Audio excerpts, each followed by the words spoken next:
Okay, so this is a very interesting topic. People say interesting when they don't say what they want to say about things. This is a critical, important topic that we're going to talk about right now. A lot of people, before you turn the video off, name, image, and likeness has been bantied around college football forever. I've got the inside scoop for you on why coaches in the SEC are concerned about name, image, and likeness, and it might not be the way you thought it would be expressed. Dean Legge from Dog Post, making you a smarter Georgia fan. Our summer, powered by Stuckey's, our friends over there with their very good pecan log rolls, etc. Not just those. Stick around at the end for our scoop from Stuckey's as we get you through this summer, headed to a football season that is not that far away. And as July 1st gets here, you're seeing across the South and everywhere else name, image, and likeness. People are not going to understand or know what that means. Well, it's a legislative thing that's gone across a slew of states, but certainly all through the South, where state legislatures have permitted and allowed, and governors have signed legislation that permits college athletes to sell basically sponsorships, name, image, and likeness. They can make money off of their face or their image. This is a common thing that's happened all throughout time, but because you couldn't get paid by the NCAA or by teams inside the NCAA, it's been something that has been a real problem, for a long time, reconciling what is, reality-based reality versus what the NCAA has been doing, which is saying athletes can't get paid if they're amateurs. It's complicated, but one thing I did want to say is this. This is certainly an insider discussion, and here's what one insider told me, who is employed at an SEC institution. Their take on it is as follows: the moment we do NIL, name, image, and likeness, is the moment everything is going to change. Because you're going to be in a situation where a lot of the money that is going to paying for recruits is going to get covered up. How is anyone ever going to be able to figure all of that out? It's not like they can look in the kids' bank accounts. Well, here on Dog Post, we choose to live in reality as it relates to recruiting, college athletics, etc. I mean, I'm coming from this having experience as a scholarship athlete in college, albeit a much smaller school than Georgia, and being on a board of an NCAA institution for 9 years. So I understand the issues here completely, and I am not naive enough to think that there's no cheating in college football, college basketball, college tennis, whatever. The worry here from insiders is that that the money that's going on in recruiting now is going to get covered up by deals that I guess they're concerned that boosters, the schools are not going to do it, but that boosters that are closely aligned with the schools will arrange for guys to have very lucrative deals happen. I'm going to talk about people in the past because current people, I guess, could get in trouble. I don't know. But people in the past. So I'm going to use someone, Aaron Murray. All right, so Aaron Murray definitely would have benefited from name, image, and likeness. Matthew Stafford would have too, but Matthew Stafford's got plenty of money and so forth. Aaron does too, I'm assuming. But Aaron Murray comes on a visit to go to Georgia. Then he goes to visit the Gators. Well, that's who that came down to for Aaron, was Florida and Georgia. Well, he's from Tampa. The Gators could have arranged with Urban Meyer as their head coach for Aaron to get a name, image, and likeness deal, an NIL deal with a local car company, some company in Tampa.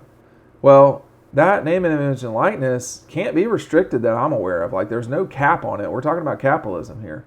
So the Gator booster could have arranged for Aaron to get $150,000 a year deal at the Tampa Chevy. I hope that doesn't exist. I'm not trying to say that this is what's happened, because it didn't.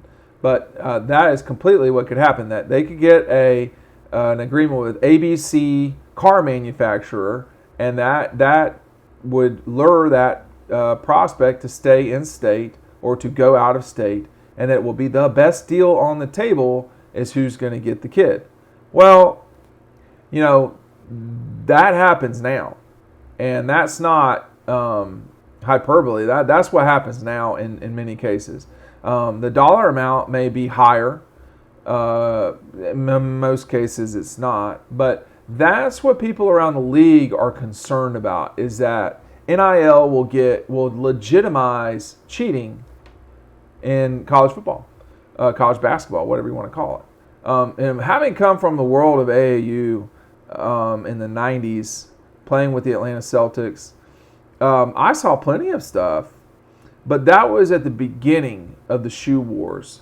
Adidas, Reebok, Nike. Nike didn't fully understand the marketplace that was, young children at the time. They had Michael Jordan, but they weren't really inside of, the infrastructure that was AAU at the time. Now they are completely. And you're seeing it really go into college football recruiting with, in the past, Under Armour, certainly still Nike. There's other non-shoe company. Adidas definitely is involved, let me tell you, in terms of marketing to these young men. And so there are all sorts of opportunities that are going to come up. The reason I mention the shoe companies is what happens when Aaron Murray wants to sign a 6-figure deal over a 4-year period of time, not with Stuckey's, but with Adidas. And he's playing for a Nike school, and he can't have Nike shoes. He can't have Adidas shoes on because he's got to have Nike shoes on. I mean, that's what we're going to get into. Let alone the worry of the college folks that I talk to that this will cover up and make, for lack of a better term, cheating legitimate. And that's what people are worried about, really, more than anything, is that this will give the schools and the institutions who are good at that even more of an advantage. And but college football and college athletics has changed, not just over the last 5 years or whatever. It's been slowly changing over the last 30 years. And improper benefits have happened for a long, long time. They happened where I went to school, a Division II school, okay? So it happens. And I think the worry around the league, particularly from more of the upstanding coaches in schools, is that this is going to really railroad things and make things go off the rails, so to speak. All right, now for our Stuckey's scoop. Trey Webb, a guy who had been committed to Georgia for a long time, talked with Matt DeBerry over the weekend or during his trip, and I want to give you this one quote. Coach, I want this one quote. I've been eating too many pecan logs. It's getting my brain is I can barely spit this out. But the pecan logs have been worth it. Here's what Webb had to say that I think is a real takeaway during this. It says, "I love the tradition at Georgia and the feeling and the home feeling I get when I'm there. I love the running backs coach, Dell McGee. He's a real genuine guy and treats me like his son." Well, Dell's son is a pretty good prospect, actually, in the Athens area. So we'll see how that goes. And Dell has been, if you don't know who Dell McGee is,